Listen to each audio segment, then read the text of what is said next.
You said that there's 3,000 kids enrolled in schools in the Cleveland metropolitan area that are labeled as homeless, in school.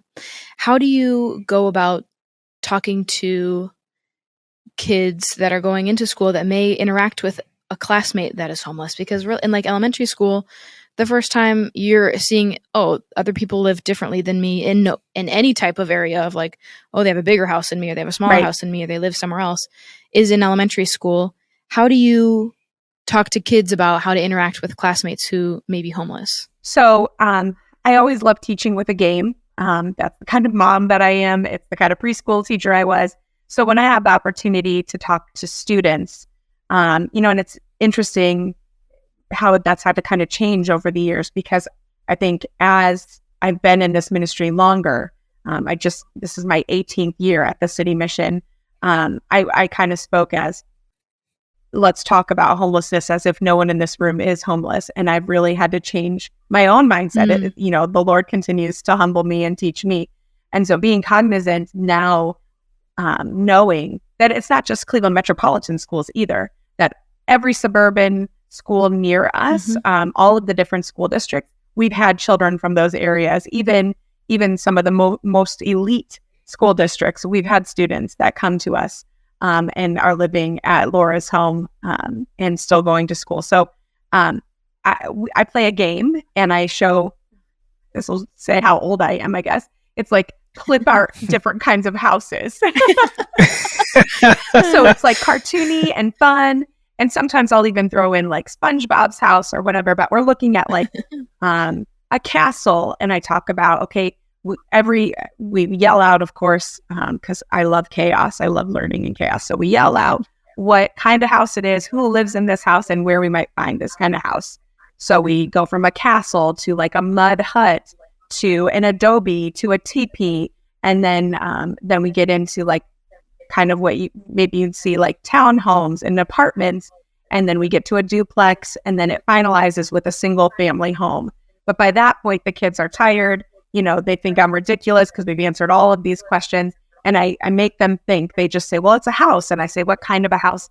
And without fail, I think one time I had some really smart students who would just not say it, but I hear the same answers. That's a normal, regular house, right? Because that's what they're accustomed to.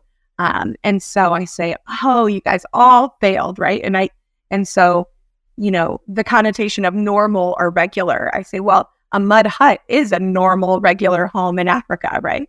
A log cabin is a normal, regular home if you live like in a wooded area or in the mountains. And we kind of go back through and talk about all of those things. And again, normalizing that we're all normal, right? And so when I get to sprinkle in Jesus, which is not most of the time when I'm in these places, we talk about the image of God and that as well. But we say, I immediately want to rip off those labels of what is normal, because we're all normal.